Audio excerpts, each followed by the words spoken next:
अस्सलाम वालेकुम students, hi this is मीराउफ। आज इस वीडियो के अंदर हम एडेंडम 2 के बारे में बात करेंगे। तो ये एडेंडम जो होगा chapter number 2 nationalism in India में जो क्वेश्चंस मेंशन किए गए हैं। तो क्वेश्चंस दो टाइप्स के हैं। तो ये है आपका एडेंडम जो अलग से आता है, अब बुक्स में ही पब्लिश करके आता है। तो इस एडेंडम के अंदर दो क्वेश्चंस है। पहला क्वेश्चन है briefly write about the different programmes of the non cooperation movement followed in Jammu and Kashmir.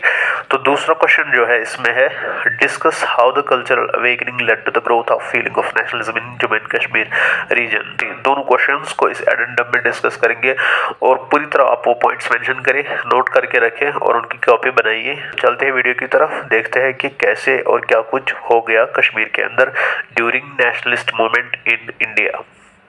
तो पहले क्वेश्चन की तरफ चलते हैं। पहले क्वेश्चन को अंडरस्टैंड करने के लिए उसका बैकग्राउंड जानना जरूरी है। क्यों? क्योंकि हमें वो चीजें मेंशन करनी है जो नॉन कोऑपरेशन या सिविल डिसोबीडिएंट मूवमेंट के बीच में हो गई, जिसकी वजह से वो डिफरेंट प्रोग्राम्स का जो है एक ब्रीफ नोट तैयार करना है followed in Jammu and Kashmir. ठीक, तो आंसर का पहला पॉइंट ये होगा कि हम पहले impact of Jallianwala Bagh and Rowlatt act देखेंगे। तो पहला पॉइंट ये आएगा the Rowlatt act. Rowlatt act कब पास हो गया? 10 मार्च 1919 को हो गया, क्योंकि फेब में ही इंट्रोड्यूस हुआ था, बट लेटर ऑन इसको फिर पास किया गया। इसको ब्लैक एक्ट कहते हैं। तो इसका रिस्पॉन्स क्या आ गया? नेशनलिज्म की वजह से जो इंडिया में चल रहा था, फ्रीडम मूवमेंट जिसे हम कहेंगे, जलियांवाला बाग में मैसेकर हो गया जो 13 अप्रैल 1919 के अंदर वाकया हुआ। ये एक ब्रूटल इंसिडेंट था जो अमृतसर के अंदर पेश आ गया। ब्रिटिश गवर्नमेंट में जो जनरल डायर है वो ऑर्डर करता है फोर्सेस को ओपन फायर के लिए, जिसकी वजह से बहुत सारे लोग मर जाते हैं। इसका जो रेस्पॉन्स है वो बहुत खतरनाक आ गया, क्योंकि एंटी ब्रिटिश सेंटिमेंट्स यहाँ से राइज होने लगे। तो ये दूसरा पॉइंट है। पहला पॉइंट है राउलेट एक्ट, जिसमें जलियांवाला बाग आता है, हमारे पास एक इंसिडेंट वाकया होता है, पेश आता है, ब्रूटल इंसिडेंट।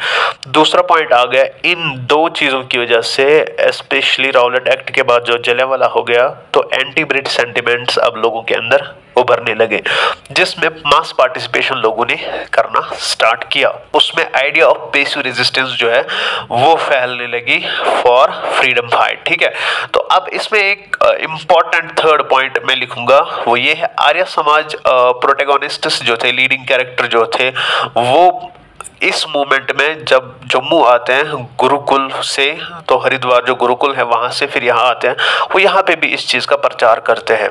तो 4 पॉइंट्स आ गए। चौथा पॉइंट यही लिखेंगे, आर्य समाज के प्रोटैगनिस्ट जो थे वो गुरुकुल से जम्मू की तरफ आ गए, तो यहाँ पे लोगों के अंदर अब वो धीरे धीरे उस चीज को, आइडिया को प्रमोट कर रहे थे। नेक्स्ट पॉइंट ये आएगा जो स्वराज था, ठीक है, जो स्वराज मूवमेंट थी, उसमें जो नॉन कोऑपरेशन मूवमेंट जो इंडिया में चल रही थी 1 सितंबर 1920 से, उसमें आपने देखा कि बॉयकॉट किया गया, स्वदेशी बॉयकॉट मूवमेंट भी जिसका नाम मिला है, फॉरेन गुड्स का, फॉरेन गवर्नमेंट ऑफिसेस का, नौकरियों का, या लॉयर्स ने जॉब छोड़ दिए, बच्चों ने, स्टूडेंट्स ने स्कूल्स एंड कॉलेजेस छोड़ दिए। ये एक बॉयकॉट मूवमेंट चल रही थी जिसे नॉन कोऑपरेशन कहते हैं। यही चीज जम्मू में रिफ्लेक्ट हो रही थी। यहाँ पे एक कॉलेज था जिसे प्रिंस ऑफ वेल्स कॉलेज कहते हैं। आजकल के दौर में government Gandhi memorial college, science college जो है जम्मू के अंदर, वो कहलाता है। इस नॉन कोऑपरेशन मूवमेंट में यहाँ के भी बच्चे जो है बॉयकॉट क्लासेस करते हैं और वो स्लोगन्स, एंटी ब्रिटिश स्लोगन्स ज्यादातर देते हैं। 16 मार्च को डिस्पाइट स्ट्रिक्ट वार्निंग के बावजूद भी अथॉरिटीज ने इनको वार्न किया भी था। ये स्टूडेंट मार्च करते हैं, ये पहुंचते हैं सियालकोट गांधी से मिलने के लिए, जो वहाँ पे ये ना नॉन कोऑपरेशन मूवमेंट चलाने के सिलसिले में पहुंचे हुए थे। तो जब वहां तक ये पहुंचे तो hand written notice Lala Lajpat Rai को मिली थी। ये आप थोड़ा सा ब्रीफ लिखेंगे, पॉइंट्स में नहीं लिखेंगे जैसे मैं बता रहा हूँ। पहला पॉइंट आप लिखेंगे नॉन कोऑपरेशन में क्या हो गया इनके बारे में। प्रिंस ऑफ वेल्स कॉलेज के 262 स्टूडेंट जो है अटेंड मीटिंग कर रहे थे गुजरनवाला पंजाब में। ठीक, ये कब हो गया? 31 मार्च 1931 में। अब इससे क्या होता है, इससे जो यूथ है, यंग जनरेशन जो है जम्मू एंड कश्मीर की, जो जम्मू के अंदर स्पेशली बात हो रही है, तो वो एक्टिव होने लगे किस में? फ्रीडम स्ट्रगल में जो पार्टिसिपेट कर रहे थे नॉन कोऑपरेशन मूवमेंट के अंदर। अब इस रिप्रेसिव मेजर्स के बावजूद भी उनको डिमोरलाइज करने के लिए, स्पिरिट ऑफ जो स्टूडेंट्स तोड़ने के लिए वो तब भी सपोर्ट गेन करते हैं और वो पीछे नहीं हटते हैं। तो ये यहाँ तक था नॉन कोऑपरेशन का इम्पैक्ट। अब हम देखते हैं इसमें कौन कौन से जो प्रोग्राम्स इवेंट जो फॉलो कर रहे थे जम्मू एंड कश्मीर रीजन के अंदर।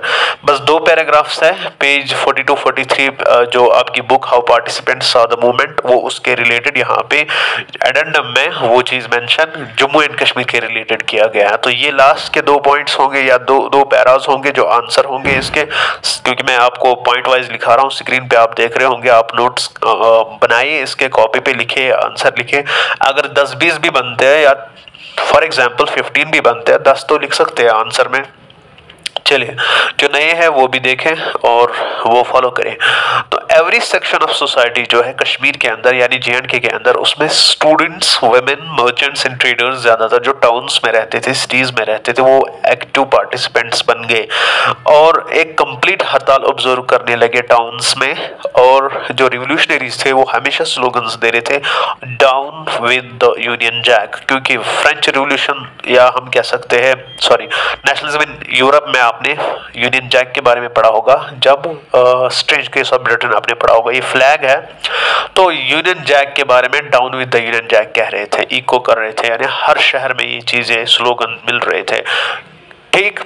बट रूरल एरियाज में ये चीज नहीं रिफ्लेक्ट हो रही थी, क्योंकि ज्यादातर पीजेंट्री वाले एरियाज थे, तो वहां पे स्ट्रिक्ट डायरेक्शंस थी अथॉरिटीज की, जिसकी वजह से वो चीज जो है ना ऑब्स्टेन होने लगी। नाउ क्वेश्चन इज कि और कौन से इवेंट्स फॉलो हो गए। द मूवमेंट जो है वो रिप्रेसिव एंड रूथलेस उसके साथ डील करने लगी ब्रिटिश फोर्सेस। तो इंडिया में जो भी हो रहा था उसके कंपैरिजन में कश्मीर में क्या हो रहा था, यहाँ पे डोगरा सदर सभा बुलाई गई। पहले एक पॉइंट यहाँ पे मैं लिखूंगा बॉक्स में, जो आपको एडेंडम में लिखा होगा, डोगरा सदर सभा जो है फॉर्म की गई 1904 में, ठीक। तो ये अंडर द पैट्रोनेज ऑफ महाराजा प्रताप सिंह। तो राजा अमर सिंह जो थे वो अदर स्टालवार्ड थे इसके। नाउ यही सदर सभा जो है, डोगरा सदर सभा, ये पॉलिटिकल लाइंस पे काम करते, किसकी, INC पे, यानी पॉलिटिकल लाइंस ऑफ INC के साथ ये काम कर रही थी, ठीक।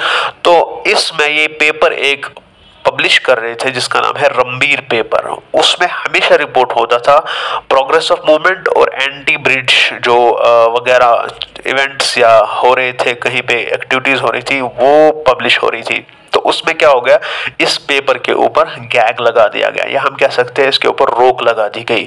तो इसको एक्यूज किया गया subversive propaganda against British repression के लिए।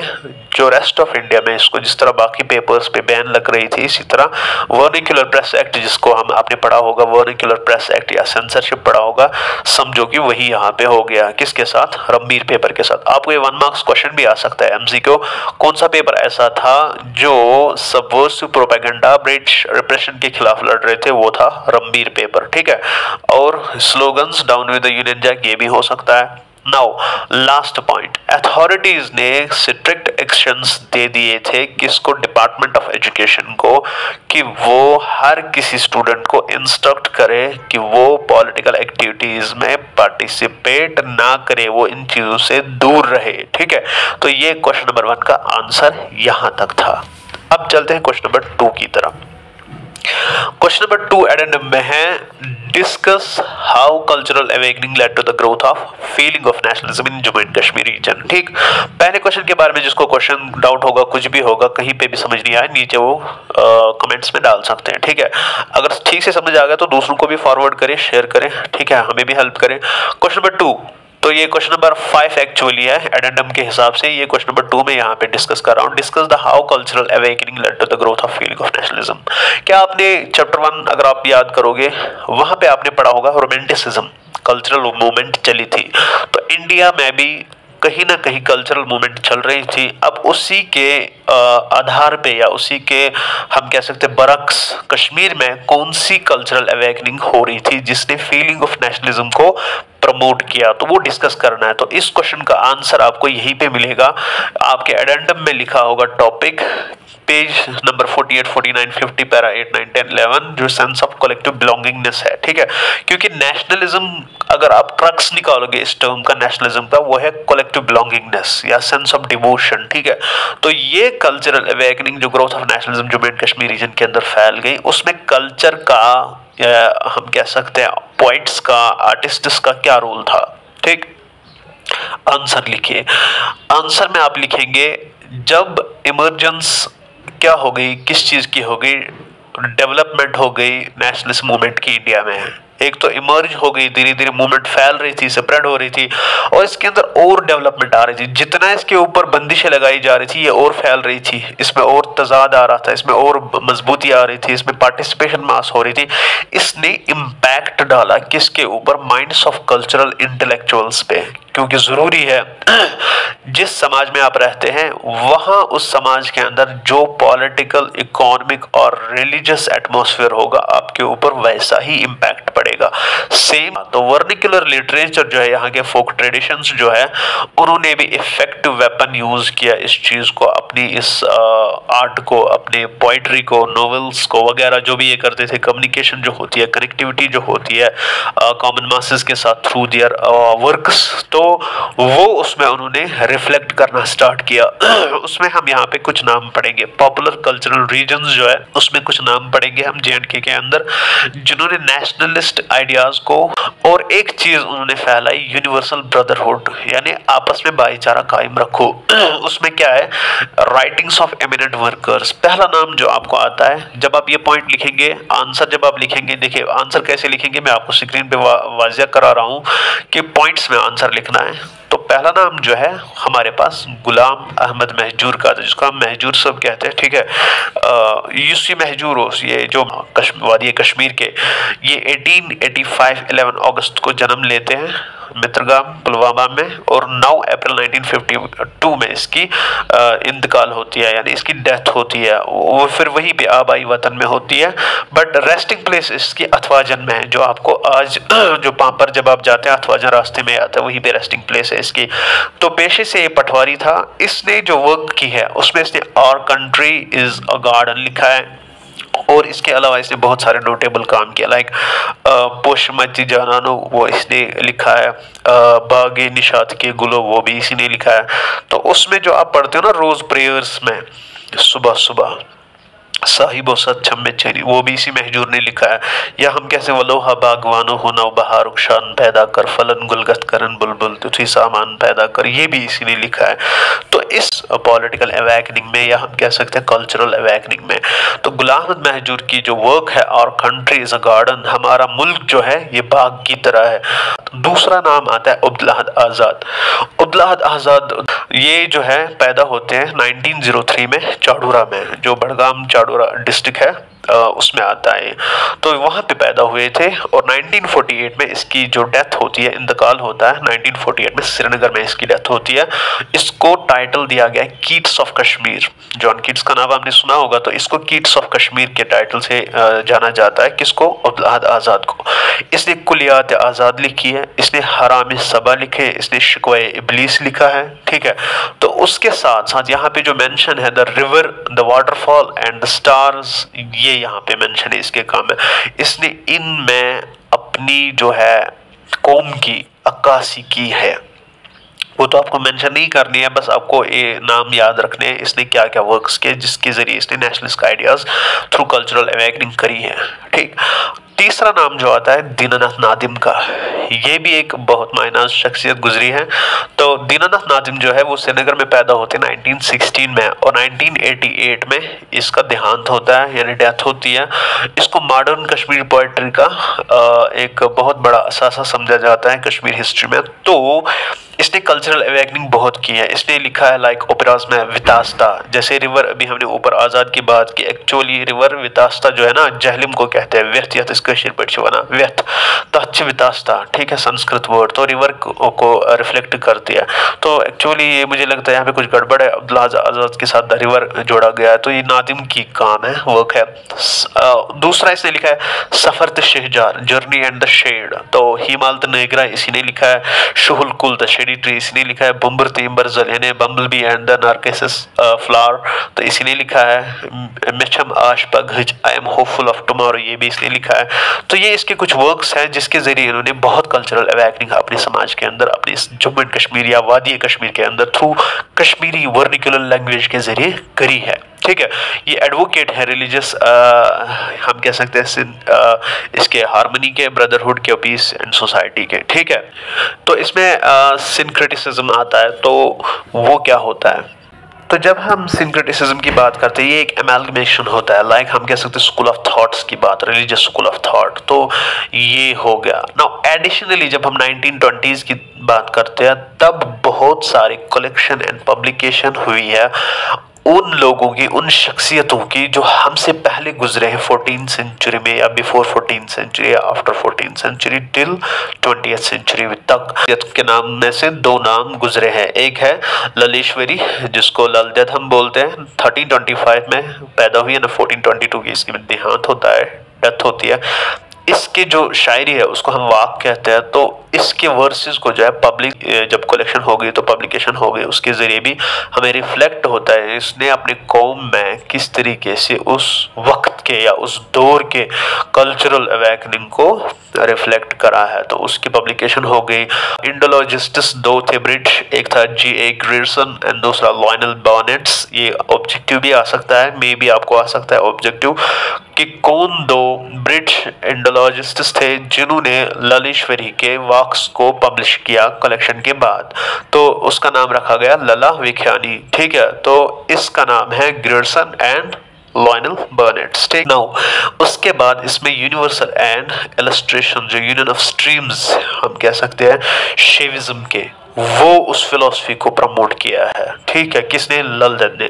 तो शेविज्म की भी कुछ रिफ्लेक्शंस मिलते हैं जो रिलीजियस फिलॉसफी है। तो उसके अगेंस्ट में सूफिज्म का सबसे बड़ा बहुत अलमबरदार गुजरा है, जिसको हम अलमदार ही कहते हैं। रिलीजियस बाउंड्रीज को जिसने डिपिक्ट किया है हमारे अलमदार शेख नूरुद्दीन नूरानी अलैहि रहमा, जिसको हम नुंदरिश के नाम से जानते हैं, जो तारिक शरीफ के अंदर मदफन है। कश्मीरी लैंग्वेज के सबसे प्योरेस्ट फॉर्म में, सबसे बेहतरीन और आसान तरीके से उसने श्रुक में अपनी जो है वो डिवोशनल, रिलीजियस डिवोशन, या हम कह सकते हैं अपनी जो उसका मिशन था वो पहुंचा दिया कॉमन मासेस तक। तो उसकी भी पब्लिकेशन हो गई। फर्स्ट कश्मीरी डिक्शनरी भी ग्रियर्सन ने पब्लिश करी है 1924 में, ये भी ऑब्जेक्टिव आ सकता है। इससे importance of Kashmiri language plus mother tongue की भी इंपॉर्टेंस पता चलती है।